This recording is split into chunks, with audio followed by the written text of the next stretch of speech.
নয়াপল্টনে শ্রমিক দলের সমাবেশে জড়ো হচ্ছে নেতাকর্মীরা। বক্তব্য রাখবেন বিএনপি চেয়ারম্যান তারেক রহমান। বায়তুল মোকাররমে জামায়াত, শাহবাগে এনসিপির আয়োজন।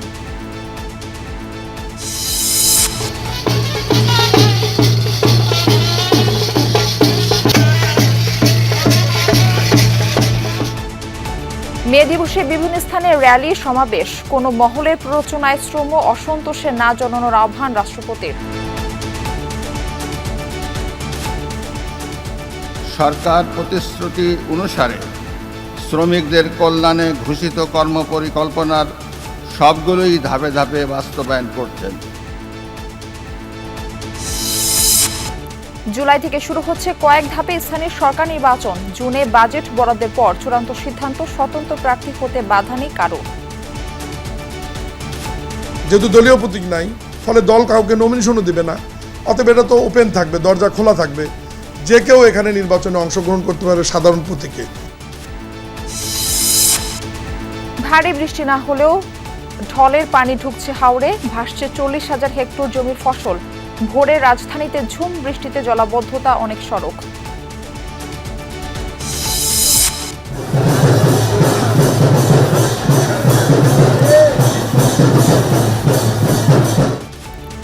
শুভ বুদ্ধ পূর্ণিমায় সারা দেশের শান্তি শোভাযাত্রা। বিহারে বিহারে পূজা, পিণ্ডদান আর বিশেষ প্রার্থনায় মানব জাতির মঙ্গল কামনা। ইরান যুক্তরাষ্ট্রের পাল্টাপাল্টি হুমকিতে আবারও যুদ্ধের শঙ্কা। চুক্তি করতে মরিয়া তেহরান, দাবি ট্রাম্পের। হামলা হলে পাল্টা জবাবের হুঁশিয়ারি খামেনির।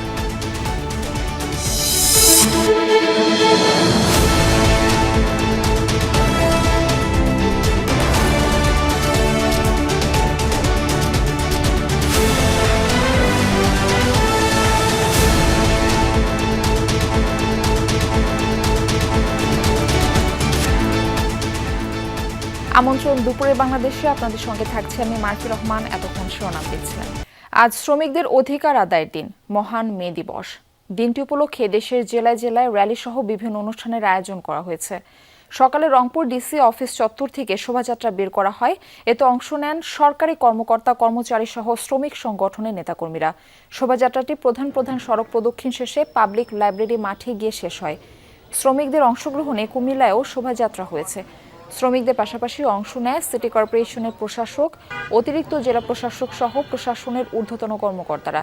লালমনিরহাটে জেলা প্রশাসক কার্যালয় হয়েছে আলোচনা সভা। পরে জেলা প্রশাসন ও শ্রম কল্যাণ কেন্দ্রের উদ্যোগে এক বর্ণাঢ্য শোভাযাত্রা শহর প্রদক্ষিণ করে।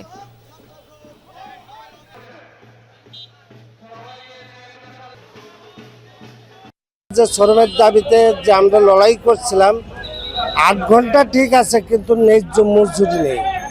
মানে মূল জায়গা হচ্ছে আমাদের কখনো দেখা হয় নাই। রংপুরের জনগণ এবং রংপুরের অবহেলিত শ্রমিকদেরকে যেন আমাদের সরকার সুদৃষ্টিভাবে নজর রাখে। প্রতি বছরে একটা দিন আমরা আমাদের অধিকারের কথা বলার সুযোগ পাই, কিন্তু কোনো লাভ হয় না। আন্তর্জাতিক শ্রমিক দিবস উপলক্ষে রাজধানী নয়াপল্টনের দলীয় কার্যালয়ের সামনে শ্রমিক সমাবেশের আয়োজন করেছে বিএনপি।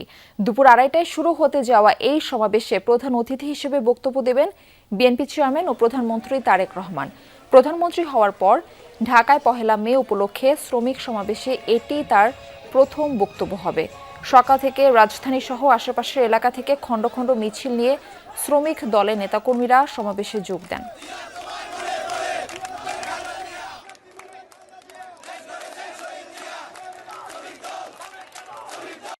দেশে নতুন সরকার গঠন হয়েছে, তাদের কাছে আমাদের প্রত্যাশা আমাদের 8 ঘন্টা ডিউটি এবং আমাদের শ্রমের যে সঠিক মজুরিটা নির্ধারণ করার জন্য সুন্দর বাংলাদেশ দেখতে চাই ভবিষ্যতের জন্য, আমাদের সন্তানদের জন্য এবং আমাদের জন্য। আমাদের জন্য ঠিক মতো বেতন ভাই আরো বৃদ্ধি করে এবং তাতে যে আমাদের ঘর ভাড়া বাজার ঠিক মতো আমরা চলতে পারি। নয়াপল্টনে আছেন সহকর্মী আরেফিন শাকিল, আমরা যুক্ত হচ্ছি তার সাথে। আরেফিন শাকিল, কিছুক্ষণ পরেই তো প্রধানমন্ত্রী তারেক রহমানের বক্তব্য দেওয়ার কথা রয়েছে, তো সমাবেশে নেতাকর্মীদের সমাগম সহ সার্বিক অবস্থা আমাদের জানাবেন।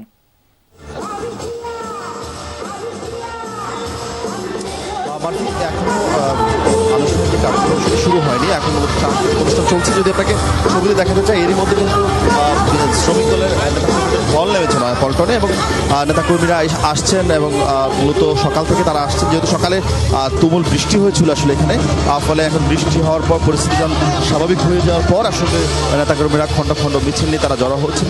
2:30টা নাগাদ সমাবেশের আনুষ্ঠানিক যে কার্যক্রম সেই কার্যক্রম শুরু হবে এবং 3টা নাগাদ প্রধানমন্ত্রী তারেক রহমান এসে বক্তব্য রাখবেন। শ্রমিকরা বিশ্বাস করেন বা আস্থা রাখতে চান আজকের এই বক্তব্যের মাধ্যমে তিনি শ্রমিকদের ন্যায্য হিস্সা থেকে শুরু করে শ্রমিক উন্নয়নে সরকার যে নীতি সেই নীতি প্রণয়ন করবেন।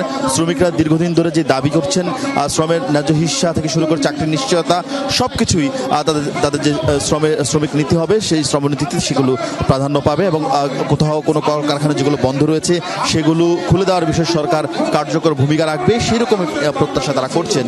এবং শুধুমাত্র শ্রমিক দলের নেতাকর্মীরাও বিএনপির অন্যান্য ছাত্রদল, যুবদল, স্বেচ্ছাসেবক দল এবং মহানগর বিএনপির নেতাকর্মীরাও কিন্তু আজকের এই শ্রমিক সমাবেশে তারা এসে সংহতি জানাবেন। তাদেরও নেতাকর্মীরা এর মধ্যে আসতে শুরু করেছেন।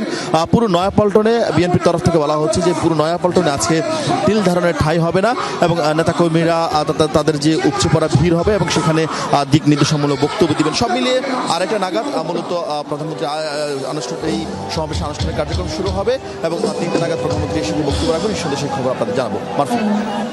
আরেফিন শাকিল, ধন্যবাদ আমাদের সঙ্গে যুক্ত হওয়ার জন্য। বাইতুল মোকাররম মসজিদে মে দিবসের সমাবেশ করেছে জামায়াত ইসলামী, সেখানে আছেন আমাদের আরেক সহকর্মী শামীম রেজা। শামীম, সমাবেশ এখন কোন পর্যায়ে রয়েছে এবং যারা কেন্দ্রীয় নেতারা রয়েছেন তারা উপস্থিত হয়েছেন কিনা?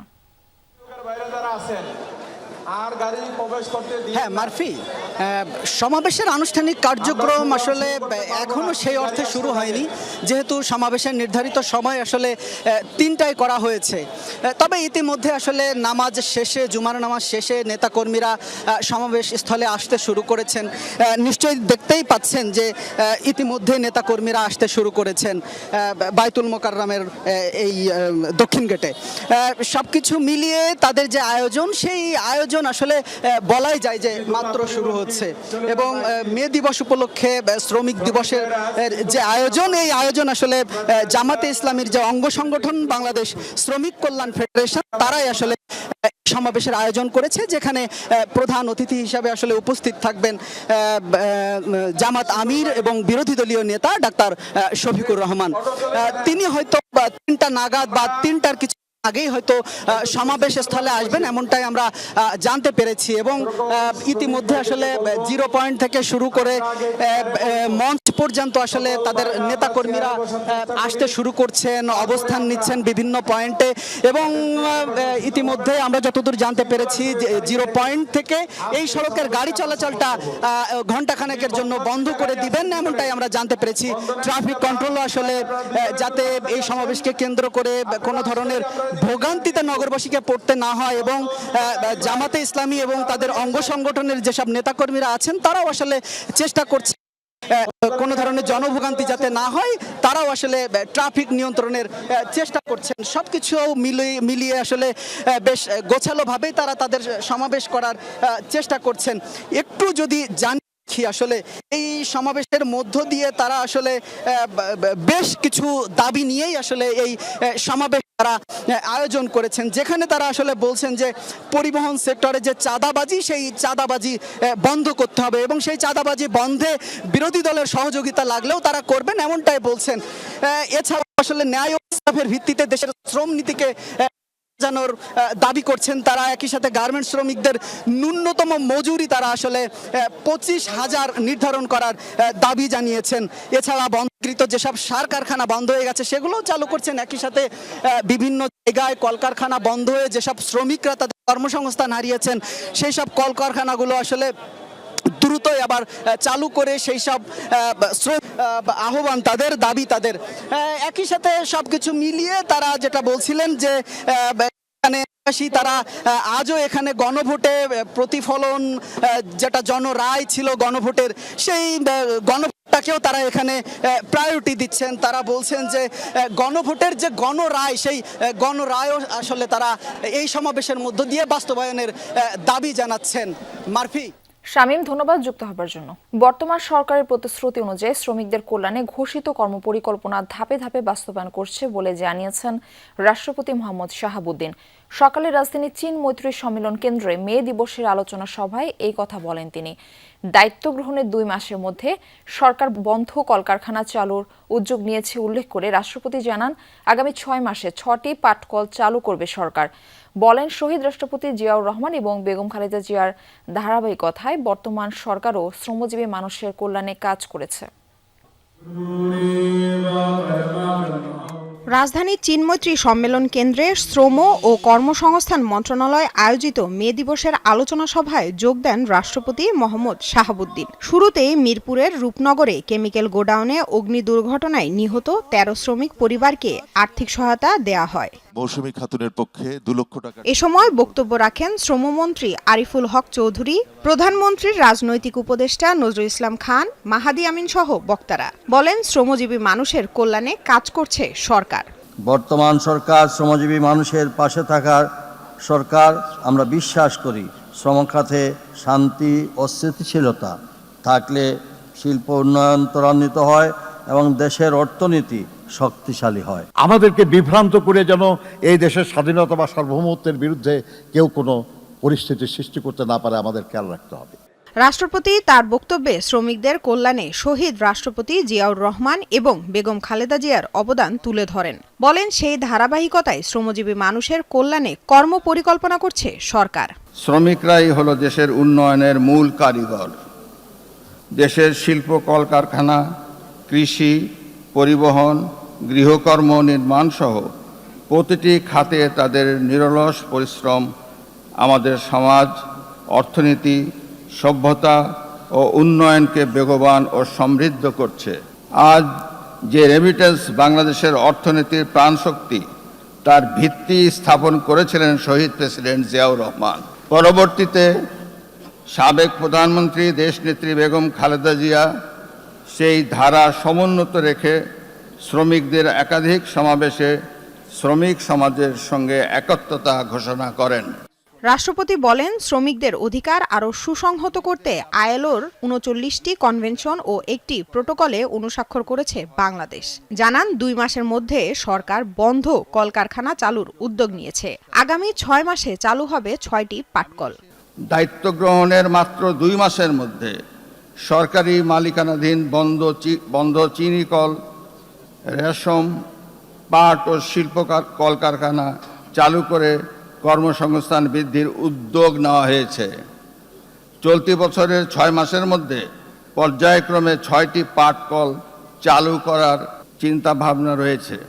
স্বার্থান্বেষী পক্ষের প্ররোচনায় শ্রম অসন্তোষের মতো ঘটনায় শ্রমিকদের দায়িত্বশীল আচরণের আহ্বান জানান রাষ্ট্রপতি। শ্রম অসন্তোষের মতো কোনো বিষয়ে যেন শ্রমিক ভাইরা জড়িয়ে না পড়েন, সংশ্লিষ্ট সকলের প্রতি আহ্বান জানাচ্ছি। লামিয়া তিথি, যমুনা নিউজ, ঢাকা। জুলাই থেকে ধাপে ধাপে শুরু হচ্ছে স্থানীয় সরকারের বিভিন্ন পর্যায়ের কাঙ্ক্ষিত নির্বাচন। তবে ইউনিয়ন, উপজেলা পরিষদ নাকি সিটি পৌরসভা, কোন নির্বাচন আগে হবে? স্থানীয় সরকার প্রতিমন্ত্রী মীর শাহী আলম জানিয়েছেন, জুনের বাজেটে নির্বাচনী বরাদ্দের পর এক্ষেত্রে সিদ্ধান্ত হবে। স্বতন্ত্র প্রার্থী হিসেবে নির্বাচনে কারো অংশগ্রহণে বাধা থাকবে না বলেও জানিয়েছেন এলজিআরডি প্রতিমন্ত্রী। নির্বাচন কমিশনার আনোয়ারুল ইসলাম জানিয়েছেন, স্থানীয় নির্বাচনের প্রস্তুতি নিচ্ছে ইসি, যোগাযোগ রাখছে সরকারের সাথে। আলমগীর স্বপনের রিপোর্ট। আমি মোহাম্মদ ইউনুস। অন্তর্বর্তী সরকার দায়িত্ব নেয়ার পরপর স্থানীয় সরকার আইন সংশোধন করে অধ্যাদেশ জারি। এর মাধ্যমে অপসারিত হন ইউনিয়ন পরিষদ ছাড়া আওয়ামী লীগ আমলে নির্বাচিত স্থানীয় সরকারের সব পর্যায়ের জনপ্রতিনিধি। প্রশাসক হিসেবে দায়িত্ব পান আমলারা। এতে অনেকটা বিঘ্নিত হয় নাগরিক সেবা। দুনিয়ার সব দায়িত্ব দেওয়া হয়, উনি তো সেবা দিতে পারবে না। বিষয়টি আমলে নিয়ে বিএনপি সরকার ক্ষমতা গ্রহণের পর সিটি কর্পোরেশন ও জেলা পরিষদে নিয়োগ দেয় রাজনৈতিক প্রশাসক। তবে এভাবে বেশি দিন স্থানীয় প্রশাসন চালাতে চায় না সরকার। জুনের বাজেটে নির্বাচনী বরাদ্দের পর জুলাইয়ে ধাপে ধাপে হাঁটতে চায় নির্বাচনের পথে। এর আগে ইউপি আইন পরিবর্তন করে চলমান পরিষদ বাতিল করার পরিকল্পনা আছে সরকারের। ইউনিয়ন পরিষদের নির্বাচনে কত টাকা লাগবে, উপজেলা পরিষদে কত লাগবে, পৌরসভায় কত লাগবে, সিটি কর্পোরেশনে কত লাগবে, জেলা পরিষদে কত লাগবে, টোটাল বাজেটটি বিবেচনা করে জুলাইয়ের পরেই কোনটি আমরা আগে কোনটি পরে করব, আগামী অর্থ বছরে বাজেটের অর্থ বরাদ্দর পরেই আমরা এটা শুরু করব। স্থানীয় নির্বাচন নিয়ে প্রস্তুতি আছে নির্বাচন কমিশনেরও। সরকার চাইলে সেই পথে হাঁটবে ইসি। স্থানীয় সরকার নির্বাচনের বিষয়ে নির্বাচন কমিশন প্রস্তুতি নিচ্ছে। বর্ষাকাল, তারপরে আপনার পাবলিক এক্সাম, তারপরে আরও অন্যান্য অনেকগুলো ফ্যাক্টর বিবেচনায় নিয়ে আপনার এই শিডিউলগুলো ডিক্লেয়ার হয়। এগুলো সব বিবেচনায় নিয়ে নির্বাচন কমিশন সিদ্ধান্ত নেয়। দ্রুত নির্বাচনের পরিকল্পনা থাকায় পৌরসভা ও উপজেলায় প্রশাসক নিয়োগ দেবে না সরকার। কোনো সিদ্ধান্ত নেই উপজেলা পরিষদ বাতিলেরও। স্থানীয় সরকারের কোনো অংশই সরকার বিলুপ্ত করবে না। এগুলোর অধিকতর শক্তিশালী সরকার এবং মন্ত্রণালয়ের পক্ষ থেকে করা হবে। উপজেলা, পৌরসভা এবং ইউনিয়ন পরিষদ এই মুহূর্তে সরকারের প্রশাসক নিয়োগ দেওয়ার কোনো সম্ভাবনা নাই। স্থানীয় সরকারের সব পর্যায়ে 15 বছর অনেকটা নিয়ন্ত্রণে ছিল আওয়ামী লীগের। স্থানীয় হলেও তখনকার নির্বাচন নিয়েও প্রশ্ন ছিল। নতুন প্রেক্ষাপটে নিষিদ্ধ আওয়ামী লীগের কার্যক্রম। এই অবস্থায় দলটির নেতাকর্মীরা কি স্বতন্ত্র প্রার্থী হিসেবে নির্বাচনে অংশ নিতে পারবে? যেহেতু দলীয় প্রতীক নাই, ফলে দল কাউকে নমিনেশনও দেবে না। অতএব এটা তো ওপেন থাকবে, দরজা খোলা থাকবে, যে কেউ এখানে নির্বাচনে অংশগ্রহণ করতে পারে সাধারণ প্রতীকে। এলজিআরডি প্রতিমন্ত্রী বলেন, এবার স্থানীয় সরকার নির্বাচন অতীতের মতো কারচুপি, বিশৃঙ্খলার হবে না। এক্ষেত্রে নিরপেক্ষতা বজায় রেখে দৃষ্টান্ত স্থাপন করতে চায় সরকার। 100% যাতে গ্রহণযোগ্য হয়। আলমগীর স্বপন, যমুনা নিউজ, ঢাকা। মে দিবসে শাহবাগে শ্রমিক সমাবেশের আয়োজন করেছে জাতীয় শ্রমিক শক্তি। সেখানে আছেন সহকর্মী আল আমিন হক অহন। আমরা সরাসরি যুক্ত হচ্ছি তার সাথে। অহন, সমাবেশে কারা কারা যোগ দিচ্ছেন? এনসিপি নেতারা আছেন কিনা সেখানে? এখন পর্যন্ত এনসিপির নেতা কাউকে এখনো পাওয়া যায়নি। সমাবেশের স্থলে আমি আছি, সরাসরি সেই দৃশ্য দেখাতে চাই। এখনো স্টেজ নির্মাণের কাজ শেষ, সামনের চেয়ারগুলো বসানো হচ্ছে। বিকাল 3টায় শুরু হওয়ার কথা, এখনো সেই হিসাবে অন্তত 50 মিনিট বাকি রয়েছে। নেতাকর্মীরা এখনও আসেনি। আশেপাশে আমরা দেখছিলাম অনেকে অবস্থান নিয়েছেন। তারা বলছিলেন যে আন্তর্জাতিক শ্রমিক দিবস, মে দিবসের সেই অঙ্গীকারে ন্যায্য মজুরি, মর্যাদা, অংশীদারিত্বের অধিকার নিয়ে তারা কাজ করবেন। সেই কথা তো গেল আগস্ট মাসে 2025 সালে যখন এনসিপির এই সহযোগী সংগঠনটি যাত্রা শুরু হয়, তখন তারা বলছেন ঐক্য, সংগ্রাম, মর্যাদা এবং মুক্তি, এই স্লোগানেই তারা আত্মপ্রকাশ করেছিলেন। 101 সদস্য বিশিষ্ট একটি কমিটিও করা হয়েছিল, আহ্বায়ক করে একজনকে। এবং আন্তর্জাতিক শ্রমিক দিবস তারাই প্রথম পেলেন, অর্থাৎ সংগঠনটির আত্মপ্রকাশের পর। গেল বছর যেহেতু আগস্টে আত্মপ্রকাশ হয়েছে, মে মাসের প্রথম মে মাস তারা পেলেন, এবং যে কারণে তারা বলছিলেন সেটি তারা খুব ভালো করে উদযাপন করতে চান। এবং সেই উদযাপনের অংশ হিসাবেই শাহবাগে এই যে আয়োজন, এই আয়োজনে আমরা ধারণা করছি অনেকেই অংশ নেবেন। এখনও যদিও চেয়ারগুলো ফাঁকা পড়ে আছে, যেগুলো পরিপূর্ণ হবে। বিকাল 3টায় যেহেতু প্রোগ্রাম শুরু হবে, তারপরেই নিশ্চয়ই তারা শ্রমিকদের ন্যায্যতা, তাদের অধিকার নিয়ে নিশ্চয়ই কথা বলবেন, কতটুকু তারা আশা করেন, কতটুকু আদায় করে নেওয়া যায় এই সরকারের কাছ থেকে। অহন, ধন্যবাদ জানাচ্ছি যুক্ত হওয়ার জন্য। লঘুচাপের প্রভাবে কোথাও বৃষ্টি, আবার কোথাও আকাশ মেঘলা রয়েছে। দেশের 4 জেলার হাওড় অঞ্চলে বিস্তীর্ণ জমির আধা পাকা বোরো ধান তলিয়ে রয়েছে পানিতে।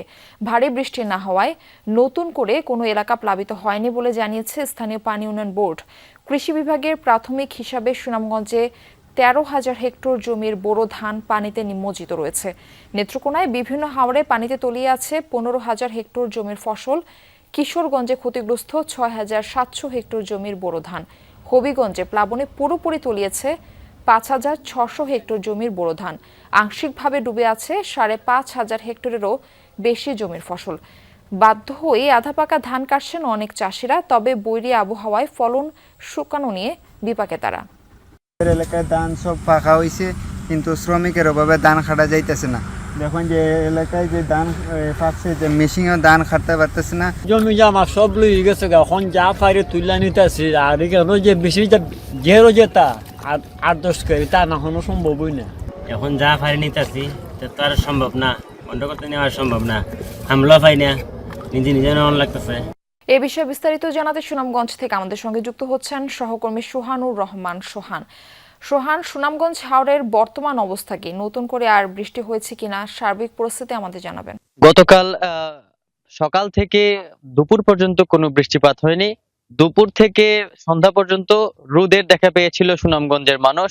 সেই রোদের দেখা পেয়ে কৃষক কিষানি যারা আছেন তারা অনেকটা স্বস্তি পেয়েছিলেন, কারণ দীর্ঘ 7-8 দিন ধরে যেই ধানগুলো স্তূপ করে রাখা হয়েছে সেই ধানগুলো তারা মাড়াই করতে পেরেছেন এবং কিছুটা হলেও শুকাতে পেরেছেন। কিন্তু আজকে আবার সকাল থেকে বৈরী আবহাওয়া, যদি এখন পর্যন্ত বৃষ্টিপাত হয়নি কিন্তু আবহাওয়া বৈরী, যে আবহাওয়া কাটতে পারছে না। বৃষ্টিপাত না হওয়ায় গত 24 ঘন্টায় সুনামগঞ্জের নদ নদীর পানি অপরিবর্তিত রয়েছে, তবে হাওরের যে পানি আছে সেই পানিও কিন্তু ধীরে ধীরে বাড়ছে এবং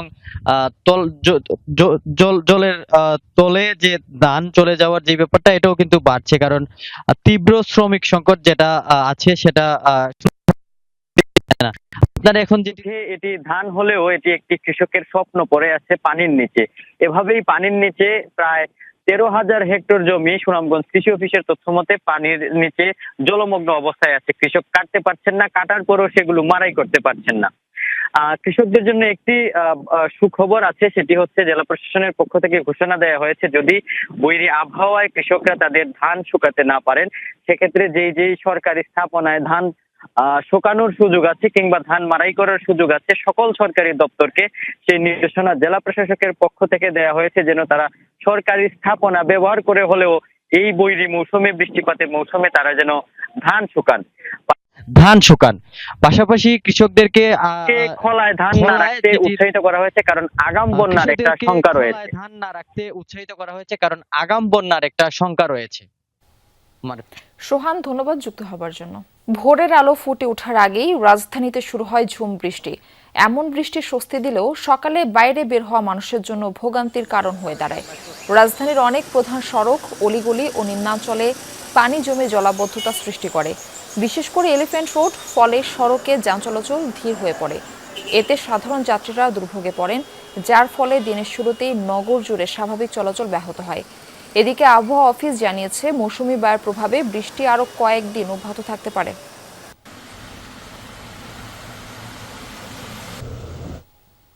হামির উপসর্গ নিয়ে 24 ঘন্টায় ময়মনসিংহ মেডিকেলে মৃত্যু হয়েছে আরও 2 শিশুর। নতুন রোগী ভর্তি হয়েছেন 24 জন। চিকিৎসা নিয়ে বাড়ি ফিরেছেন 28 জন। হাসপাতালটিতে চিকিৎসাধীন রয়েছেন 63 জন রোগী। রাজশাহী মেডিকেলে 24 ঘন্টায় হাম ও উপসর্গ নিয়ে নতুন করে ভর্তি হয়েছেন 11 জন। হাসপাতালটিতে চিকিৎসাধীন 114 জন রোগী। রাজশাহী ও ময়মনসিংহ ছাড়াও বরিশাল, খুলনা, রংপুর, চট্টগ্রাম বিভাগের বিভিন্ন হাসপাতালে হামের রোগী বেড়েছে। কোথাও কোথাও আইসোলেশন ওয়ার্ডে শয্যা সংকটে বারান্দায় রেখেও চিকিৎসা চলছে। বাড়তি চাপ সামাল দিতে হিমশিম অবস্থা চিকিৎসক ও নার্সদের। জামালপুরের ইসলামপুরে একটি ডোবায় ভাসছে ট্যাবলেট, ক্যাপসুল সহ নানা রকম ঔষধ, যেগুলোর অনেকগুলোর গায়ে লেখা সরকারি সরবরাহ।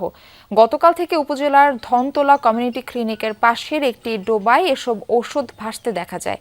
স্থানীয়দের অভিযোগ, ক্লিনিকের স্বাস্থ্য সহকারী ক্লিনিকে মাঝে মধ্যে উপস্থিত থাকলেও রোগীদের ঠিকমতো ওষুধ দেওয়া হয় না। সরকারিভাবে বরাদ্দ নেই বলে ফিরিয়ে দেওয়া হয় বলেও অভিযোগ করেন স্থানীয়রা। বলেন, মেয়াদোত্তীর্ণ হওয়ার কারণে সরকারি ওষুধ ডোবায় ফেলে দেওয়া হয়েছে। তবে বিষয়টি নিয়ে তদন্ত কমিটি গঠনের কথা জানিয়েছেন উপজেলা স্বাস্থ্য ও পরিবার পরিকল্পনা কর্মকর্তা ডাক্তার AMM আবু তাহের। ওষুধগুলো যে পুকুরের ভিতরে ফেলা হয়ে গেছে, এই যে সরকারি ক্লিনিক, এটাতে ওষুধ দেয় না, এরকম অনেক লোকের ক্ষতিগ্রস্ত হয়ে গেছে। ঘরটা বলতে থাকে, খোলা থাকে না, সব ওষুধ এখানে ঘুরে যায়। সংসদ কি কেবল বিতর্ক আর সমঝোতার মঞ্চ, নাকি জনগণের ভাগ্য বদলের প্রকৃত সূতিকাগার? বরাবরই সে প্রশ্ন বড় হয়ে দেখা দিয়েছে। এমপিরা সংসদকে প্রাণবন্ত আর অংশগ্রহণমূলক দাবি করলেও বিশেষজ্ঞদের মূল্যায়ন ভিন্ন। সরকারের জবাবদিহিতা নিশ্চিতই সংসদীয় গণতন্ত্রের প্রাণ, সেখানে বড় ঘাটতি আছে বলে দাবি তাদের। সেই সাথে স্পষ্ট ছিল সরকার আর বিরোধী দলের ভারসাম্যের অভাব। জাতীয় গুরুত্বপূর্ণ ইস্যুর চেয়ে দলীয় মতাদর্শিক লড়াই আলোচনায় প্রাধান্য পেয়েছে বলে দাবি তাদের। এই সশস্ত্রবাহিনী এবং শেষ হয়েছে সংসদের প্রথম অধিবেশন। দীর্ঘ সময় পর যেখানে সরকার আর বিরোধী দলের মতদ্বৈততা থাকলেও জাতীয় সংকট সমাধানে তাদের ঐক্যবদ্ধ প্রচেষ্টা ছিল। এমপিরা বলছেন, এবারের সংসদ অধিবেশন ছিল প্রাণবন্ত, সেই সাথে সংসদকে প্রাণবন্ত করতে সচেষ্ট ছিল সবাই। জাতির আশা আকাঙ্ক্ষা পূরণের কেন্দ্রবিন্দু করতে চাই, সরকারি এবং বিরোধী দল মিলে একটি কার্যকর সংসদ করতে চাই। পার্লামেন্টে গিয়ে যেন আমরা কোনো পক্ষ অবলম্বন না করে দেশের পক্ষ অবলম্বন করি। গঠনমূলক সমালোচনা করলে আমরাও চেষ্টা করি সেটা শুধরানোর জন্য। এই অধিবেশনের মাধ্যমে একটা সংসদীয় ঐক্য তৈরি করেছি। সরকারি দল বিরোধী দল একত্রে সংসদ পরিচালনা করেছে। যৌক্তিক জায়গা থেকে আমরা সবাই সমান ছিলাম। তবে বিশেষজ্ঞরা সংসদের প্রথম অধিবেশনের বিশ্লেষণ করছেন ভিন্নভাবে। তাদের মতে প্রথম অধিবেশন কাঙ্ক্ষিতভাবে কার্যকর হয়নি, বিরোধী দলেরও ছিল না শক্তিশালী ভূমিকা। এই সংসদটা অনেকটাই ফর্মাল এবং ইনফর্মালের মাঝামাঝি একটা গ্রে লাইনে অবস্থান করে বলে আমার মনে হয়েছে। সমঝোতার সংসদ অনেক ক্ষেত্রে মনে হতে পারে, কারণ হচ্ছে সরকারি দল এবং বিরোধী দলের সদস্যরা সবাই এক জায়গায় থেকে আসলে আন্দোলনটা করেছে। আমরা মনে করি সংসদ হলো সরকারের জবাবদিহিতা নিশ্চিত করে। দুইটা কাজ খুব সিরিয়াসলি যে এই সংসদে হয়েছে তা না। বিএনপি যে পজিশনটা নিয়েছিল সেই পজিশনটা ঠিক ছিল না। অধ্যাদেশগুলো নিয়ে আলাপ আলোচনা করা এবং সেই আলাপ আলোচনার মাধ্যমে যেগুলো প্রয়োজন সেগুলো রাখা। সেই জায়গায় যদি বিরোধী দলগুলো একমত হতো তাহলে কিন্তু আমরা জাস্টিফাইড সংসদীয় প্রক্রিয়ার মধ্য দিয়ে আইনগুলো পেতাম। অধ্যাদেশগুলোকে আইনে পরিণত করার ক্ষেত্রে আমি মনে করি প্রত্যাশিত জায়গায় দেখাতে পারে নাই। জুলাই সনদ, জাতীয় সংকট, মুক্তিযুদ্ধ আর রাজনীতি নিয়েও সরকারি ও বিরোধী দলের শক্তিশালী ভূমিকা ছিল না বলেও অভিমত এই বিশ্লেষকদের।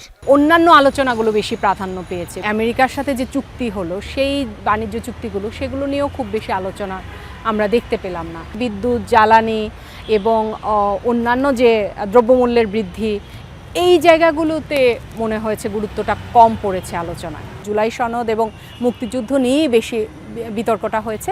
সেই জায়গায় অনেক ক্ষেত্রেই মনে হয়েছে আসলে দুই দলের রাজনৈতিক মতবাদটাকে প্রতিষ্ঠিত করতে চেয়েছেন। সংসদকে যতটা বেশি প্রাণবন্ত বলতে বোঝাচ্ছে যারা একে অপরকে যতটা ঘায়াল করতে পারে প্রতিপক্ষকে, সেই জায়গা থেকে সংসদকে মূল্যায়ন যদি করেন তাহলে তো আপনি সংসদকে প্রাণবন্ত বলবেনই। কিন্তু আমি তো সংসদকে বলবো সংসদের কার্যকারিতার আলোকে সেই এফিসিয়েন্সি তো করতে হলে তাকে আইন প্রণয়নে ভূমিকা রাখতে হবে। আমরা আসলে সাংসদদের কাছে প্রত্যাশা করি সরকারকে সঠিক পথে রাখার জায়গা থেকে, জবাবদিহিতার জায়গা থেকে। এই দুই জায়গায় কিন্তু আমি সেই রকম ডিবেট দেখিনি। বিরোধী দলগুলো সেই কাজ করতে পারে নাই। বিশ্লেষকরা মনে করছেন এবারের সংসদে একদিকে যেমন অনেকে তরুণ, তেমনি অনেকে বুঝতে পারছেন না সংসদের প্রকৃত কাজ। তাই এসব ব্যাপারে সংসদ সদস্যদের জোর দেওয়ার ব্যাপারেই পরামর্শ তাদের। তানভীর মৌসুম, যমুনা নিউজ, ঢাকা। শুভ বুদ্ধ পূর্ণিমা আজ দেশের বৌদ্ধ সম্প্রদায় নানা আচারে তাদের প্রধান ধর্মীয় উৎসব উদযাপন করছে। রাজধানী নদ্দায় প্রজ্ঞানন্দ বৌদ্ধ বিহারে উদ্বোধন ও বর্ণাঢ্য র্যালি অনুষ্ঠিত হয়েছে। র্যালিটি আশেপাশে সড়ক প্রদক্ষিণ করে গুলশান, কালাচাঁদপুর, পশ্চিম পাড়ায় বিহার প্রাঙ্গণে গিয়ে শেষ হয়। র্যালিতে বৌদ্ধ অনুসারীরা এতে অংশগ্রহণ করেন। তারা শান্তি, সম্প্রীতি ও মানবতার বার্তা সম্বলিত ব্যানার ও ফেস্টুন বহন করেন। অনুষ্ঠানে দেশ জাতির কল্যাণ কামনায় বিশেষ প্রার্থনা করা হয়। এই দেশে যারা আছে সবাই যেন ভালো থাকুক, সুস্থ থাকুক। আর যুদ্ধ হানাহানি আমরা চাই না, আমরা চাই শান্তি। হিংসা হানাহানি বাদ দিয়ে, যুদ্ধ বাদ দিয়ে আমরা সবাই সম্প্রীতি দেশ বাংলাদেশ হিসেবে আমরা এটাই চাই। এদিকে মেরুল বাড্ডার আন্তর্জাতিক বৌদ্ধ বিহারে বুদ্ধ পূর্ণিমা উপলক্ষে অনুষ্ঠিত হলো ধর্মীয় আনুষ্ঠানিকতা ও প্রার্থনা সভা।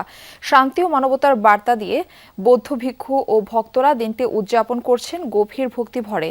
পুরো বিহার প্রাঙ্গণ ছিল প্রার্থনা, প্রদীপ প্রজ্বলন এবং ধর্মীয় আচার অনুষ্ঠানে মুখরিত। এই আয়োজন কেবল একটি ধর্মীয় অনুষ্ঠান নয়, বরং শান্তি ও সহনশীলতার বার্তা বহন করে বলে জানান বৌদ্ধ ধর্মানুসারীরা।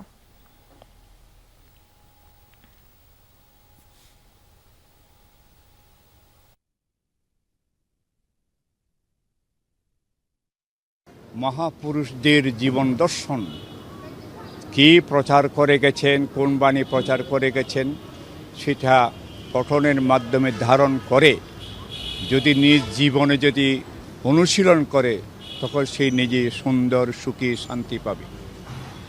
আমরা বৌদ্ধ সম্প্রদায় যারা আছি, আমরা প্রত্যেকটা মানুষের শান্তি কামনা করি। সারা দেশে নানা আয়োজনে উদযাপিত হচ্ছে বুদ্ধ পূর্ণিমা। চট্টগ্রামে প্রদীপ প্রজ্বলন, শোভাযাত্রা সহ নানা আয়োজনে দিনটি পালন করা হচ্ছে। সকাল থেকে নগরীর নন্দন কানন বৌদ্ধ বিহারে আসতে থাকেন বৌদ্ধ ধর্মাবলম্বীরা। পরে মোমবাতি প্রজ্বলন, পঞ্চশীল, অষ্টশীল, বৌদ্ধ মূর্তিকে স্নান করানো সহ নানা আনুষ্ঠানিকতা পালন করেন তারা। এরপর বের হয় বর্ণাঢ্য শোভাযাত্রা। এতে অংশ নেন ধর্মগুরু, বৌদ্ধ সংগঠনের প্রতিনিধি, সন্ন্যাসী ও সাধারণ বৌদ্ধরা। দেশ ও জাতির শান্তি ও কল্যাণ কামনায় প্রার্থনা করেন বৌদ্ধ ধর্মাবলম্বীরা। রাঙামাটিতেও নানা আয়োজনে পালিত হচ্ছে বুদ্ধ পূর্ণিমা। রাঙামাটি শহরের বিভিন্ন বৌদ্ধ বিহার থেকে শোভাযাত্রা বের হয়। শহরের বিভিন্ন সড়ক ঘুরে শোভাযাত্রাটি। এ সময় অংশগ্রহণকারীরা বুদ্ধের জীবনদর্শ তুলে ধরে শান্তি ও অহিংসতার বার্তা ছড়িয়ে দেন।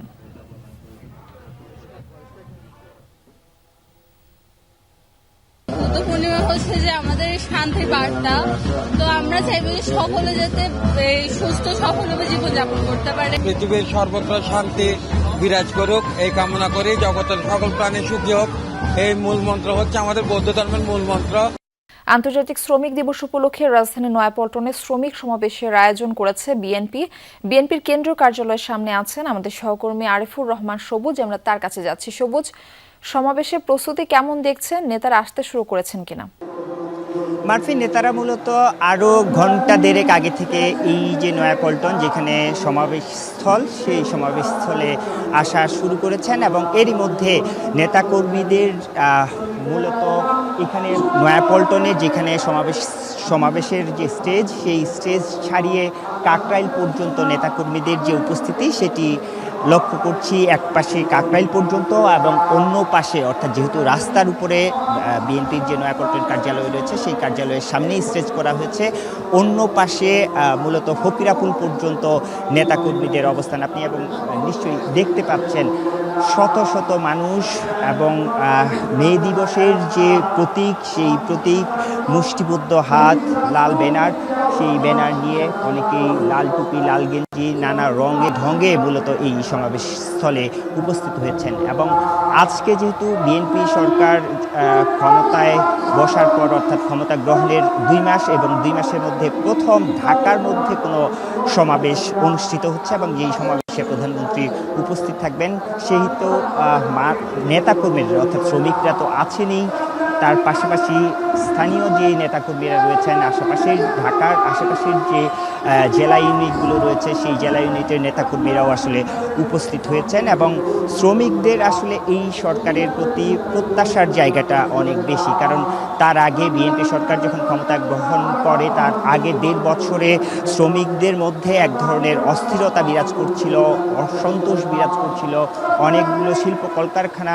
বন্ধ হয়ে গিয়েছে এবং যার প্রেক্ষিতে নতুন সরকার আসার পর, নতুন সরকার ক্ষমতা গ্রহণের পর তাদের মধ্যে এক ধরনের আশার সঞ্চার হয়েছে এবং সেই প্রেক্ষিতেই মূলত নেতাকর্মী যারা আছেন, যেখানে এই সমাবেশে যে শ্রমিকরা এখানে উপস্থিত হয়েছেন তারাও কিন্তু বুক বেঁধেছেন আশায় যে শ্রমিকদের যে অবস্থা, শিল্প কলকারখানা বা অর্থনৈতিক যে অবস্থা, সেই অবস্থা আবারও ঘুরে দাঁড়াবে। নতুন সরকারের যে প্রতিশ্রুতিগুলো ছিল, বিশেষ করে শ্রমিকদের ঘিরে বর্তমান প্রধানমন্ত্রী তারেক রহমান নির্বাচনী যে প্রতিশ্রুতিগুলো দিয়েছিলেন, আনুষ্ঠানিকতা, সেই আনুষ্ঠানিকতা এর মধ্যে শুরু হয়েছে এবং আমরা যতটুকু জানতে পেরেছি প্রধানমন্ত্রী হয়তো কিছুক্ষণের মধ্যেই তিনি তার যে বাসভবন গুলশান এভিনিউ সেখান থেকে রওনা হয়েছেন, হয়তো কিছুক্ষণের মধ্যেই এই যে সমাবেশস্থল সেই সমাবেশস্থলে এসে পৌঁছাবেন এবং তারই প্রস্তুতি মূলত সমাবেশস্থলে এখন চলছে।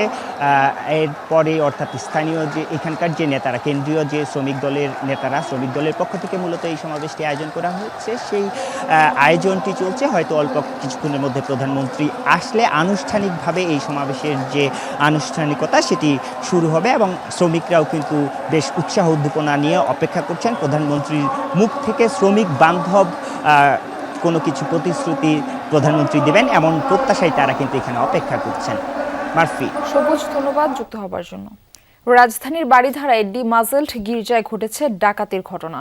খবর পেয়ে ঘটনা তদন্তে নেমে 3 পেশাদার ডাকাতকে গ্রেফতার করেছে পুলিশ। উদ্ধার হয়েছে লুট হওয়া 2.5 লাখ টাকা ও মূল্যবান মালামাল। গেল 27 এপ্রিল ডাকাতির ঘটনাটি ঘটে। 27 এপ্রিল রাত 2:30টা রাজধানীর বাড়িধারা এলাকার ডিমাজেন্ট গির্জার সামনে অজ্ঞাত একটি ব্যাটারি চালিত রিকশা। কিছুক্ষণ পরে চলে যায় সেটি, তবে বেশ সন্দেহজনক গতিবিধি। কিছুক্ষণ পর আরও 2 জন দেয়াল টপকে ঢুকে যায় গির্জায়। ভেতরে গির্জার ফাদারকে বেঁধে লুটপাট শুরু করে তারা। স্টাফদের রুম বাইরে থেকে লক করে দেয়া হয়। এরপর মালামালের ভারী 2টি বস্তা সহ বেরিয়ে আসেন 2 জন। দেয়াল টপকে বেশ কৌশলী ভঙ্গিতে ওই রিকশায় করে পালিয়ে যায় তারা। এ ঘটনায় ভাটারা থানায় মামলা দায়ের করা হয়। ঘটনার 3 দিনের মধ্যেই সফল হয় পুলিশ। রাজধানী সহ দেশের বিভিন্ন স্থানে অভিযান চালিয়ে গ্রেফতার করা হয় 3 জনকে। উদ্ধার হয় লুট হওয়া নগদ টাকা সহ অন্যান্য মালামাল। পুলিশ বলছে শুধুমাত্র ডাকাতির উদ্দেশ্যেই মুগদা থেকে বাড়িধারায় আসে চক্রটি। আমরা টিমে যে সার্ভেলেন্স করে রিকশা দিয়ে, এই প্রথম দেখলাম রিকশা দিয়ে সার্ভেলেন্স করে, এইটাও আমরা উদ্ধার করছি যে তারা এই কাজটা, আপনারা তো সিসিটিভি ফুটেজে দেখতে পারেন, হয়তো রিক্সা দিয়ে এসে সার্ভেলেন্স করে তারা রিক্সা চালক সেজে এসেছে।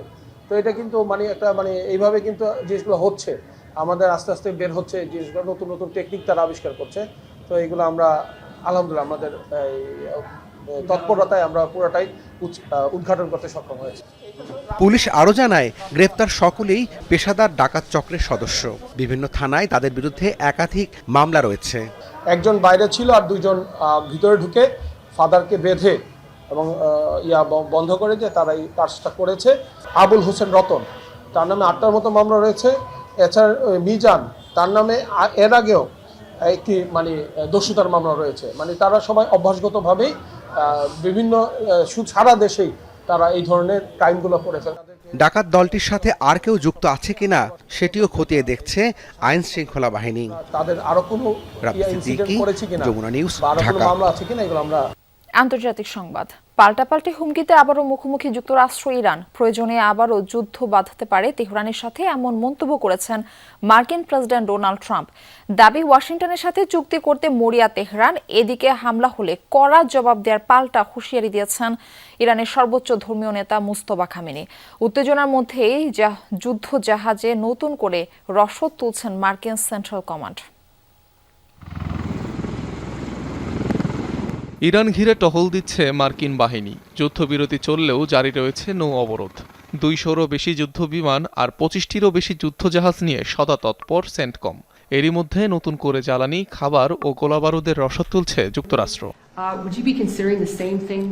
অস্থায়ী যুদ্ধবিরতি চললেও এখনও স্থায়ী কোনো সমাধানে পৌঁছাতে পারেনি ওয়াশিংটন তেহরান। দ্বিতীয় দফার আলোচনার বিষয়েও নেই অগ্রগতি। এমন সময় আবারও চিরাচরিত দাবি তুললেন মার্কিন প্রেসিডেন্ট ডোনাল্ড ট্রাম্প। ইরান একটি চুক্তি করতে মরিয়া হয়ে আছে, শুধু এতটুকুই বলতে পারি। কিন্তু তারা পারমাণবিক শক্তিধর হতে পারবে না। তাদের নৌবাহিনী নেই, বিমান বাহিনী নেই, কার্যত সব ধরনের সরঞ্জাম নিশ্চিহ্ন হয়ে গেছে। তাদের ড্রোন কারখানাগুলো প্রায় 82% এবং ক্ষেপণাস্ত্র কারখানাগুলো প্রায় 90% বন্ধ। তারা একটি চুক্তি করতে চায়। এদিকে পারস্য উপসাগর নিয়ে নতুন বার্তা দিয়েছেন ইরানের সর্বোচ্চ ধর্মীয় নেতা মুস্তাফা খামেনি। গুরুত্বপূর্ণ এই জলপথকে শত্রুমুক্ত করে এর নিরাপত্তা নিশ্চিত করতে বদ্ধপরিকর তেহরান, এমনটা জানান তিনি। বিবৃতিতে বলেন, আবারও হামলা হলে যুক্তরাষ্ট্রকে কড়া জবাব দিবে ইরান।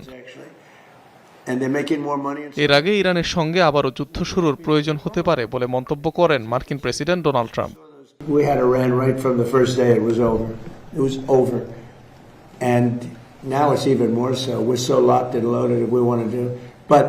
একদিন আগেই ইরানে স্বল্প মেয়াদে হামলার পরিকল্পনা তৈরি করছে যুক্তরাষ্ট্র বলে খবর প্রকাশিত হয় সংবাদ মাধ্যমগুলোতে। অনিক রহমান, যমুনা নিউজ। দর্শক, এবার আপনাদের নিয়ে যাব এক গ্রামে।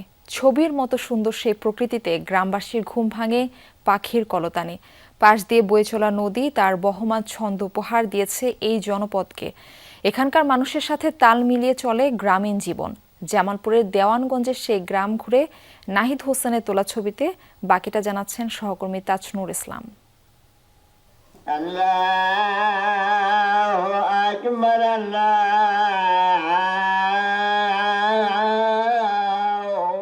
রাত তখনও পুরোপুরি বিদায় নেয়নি। চারপাশে এক রাস নীরবতা। ঠিক সেই সময় মসজিদ থেকে ভেসে আসে আজানের সুর। নরম, গভীর, ঘুম জড়ানো ভোরকে ধীরে ধীরে জাগিয়ে তোলার আহ্বান।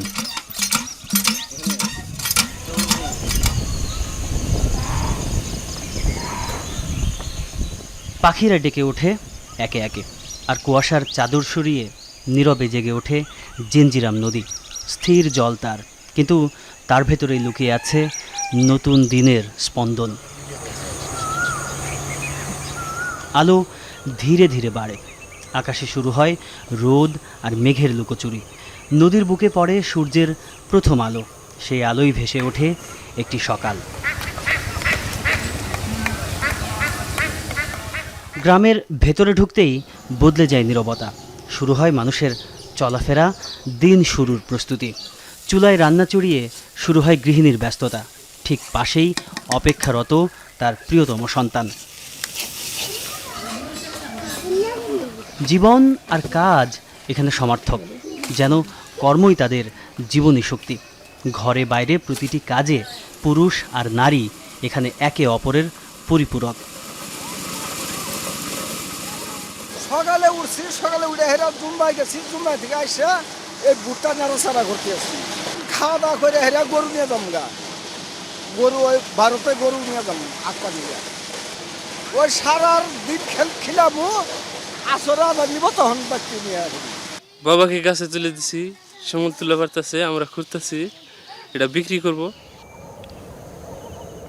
সূর্যের আলো একটু ছড়িয়ে পড়তেই গ্রামের পথ ধরে হাঁটা শুরু করেন পুরুষেরা। কাঁধে লাঠি, হাতে যন্ত্র, পথ তাদের নিয়ে যায় মাঠের দিকে। মেঠো পথে পায়ের শব্দ মিশে যায় সকালের বাতাসে, আর সেই পথ ধরেই শুরু হয় আরেকটি দিনের গল্প।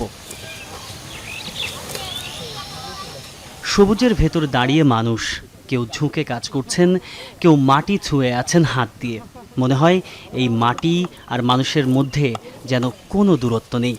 পড়াশোনা করছি, আমি চাকরি টাকরি করছি, পরে লাস্ট চিন্তা ভাবনা করলাম যদি বিদেশে যাই আপনার 5-7 লাখ টাকা লাগে, সেক্ষেত্রে আমি যদি 2-3 লাখ টাকা নিজের বাবার জমি আছে তো প্রচেষ্টা করি, দেখি একটু চেষ্টা করে দেখি যদি ভালো কিছু করা যায়, সেই প্রত্যাশায় আর কি নামছি মাঠে। পাশেই নদীর পাড়েও থেমে নেই সকাল। নৌকায় চড়ে জাল গুছিয়ে নিচ্ছেন জেলেরা। নদী তাদের শুধু পথ নয়, এই নদী তাদের জীবনের ভরসা। সকালের বাজারে মাছগুলো বিক্রি করা যায়, 2 টাকা ভালো পাওয়া যায়। এই বছর তো মাছ পাওয়া যায়নি, মানে কি কারণে বন্যা, এই যে বৃষ্টিতে পানি হয়ে কাড়ামগুলো ভাসে গেছে। নাকি 1 টাকার কাড়ামে 50,000, 60,000, 70,000 টাকার মতো ইনকাম হয়। পায়ে হাইটা সামনে দৌড়িয়েছি, 10-12 জিনিস নিয়ে জানাচ্ছে, আবার 10 যেমন রেডি নিয়েছি বেয়েছি, আবার আলু পেয়ারা নাই কিনে আবার 10 ঘাড়ে করে নেওয়া আছে। এই ব্যস্ততার মাঝেও কোথাও কোথাও সময় একটুখানি থেমে থাকে। মাচার উপর বসে আছেন গ্রামের সবার চেয়ে প্রবীণ মানুষ আজিবর মণ্ডল। এই গল্পদাদুর গল্প শুনতে সকাল সকাল মাচায় এসে ভিড় জমিয়েছে কচি কাচারা। সকালের আলোয় মিশে যাচ্ছে স্মৃতি আর বর্তমান। এখন কিছু গাড়ি কিনছে 2 পোলা 2টা। কালকে দাওয়াত খাবার কইতেছি 1 পোলা বিদেশির বাপ, বিদেশির দাদা, বললাম এটা 3,000 দে, 3,000 দিলে না দাওয়াত খাওয়া গেছে। ক্ষণে ক্ষণে বেলা গড়িয়েছে অনেকখানি। রোদ একটু একটু করে চড়ছে, বাড়ছে কাজের গতি, আর গ্রাম ঢুকে পড়ছে তার চেনা ছন্দে। রোদ গরম হওয়ার সাথে সাথে বদলে গেছে গ্রামের সমস্ত রকম চিত্র। সকালের সেই নিস্তব্ধতা এখন আর নেই, শুরু হয়েছে নতুন এক দিনের। নদীর পাড় ঘেঁষে মানুষ নেমে পড়েছে যার যার কাজে। এখানে প্রত্যেকটি নতুন সকাল মানেই নতুন করে শুরু, আর সেই শুরুটা এগিয়ে চলে প্রকৃতির নিজস্ব ছন্দে। গ্রামের প্রতিটি সকালই এমন, একই পথ, একই কাজ, তবুও প্রতিটি দিনের শুরুতে থাকে এক রাশ নতুনত্ব। সময় এখানে ঘড়ির কাঁটায় চলে না, চলে আলো আর প্রকৃতির নিজের নিয়মে। আজানের সুর থেকে সূর্যের আলোয় ভেসে ওঠা এই সকাল, সব মিলিয়ে একটি গ্রামের দিন শুরু হয় খুব নরম করে, খুব আপন করে। তাজনুর ইসলাম, যমুনা নিউজ, দেওয়ানগঞ্জ, জামালপুর। এই ছিল দুপুরের বাংলাদেশে। এতক্ষণ সাথে থাকার জন্য সবাইকে ধন্যবাদ।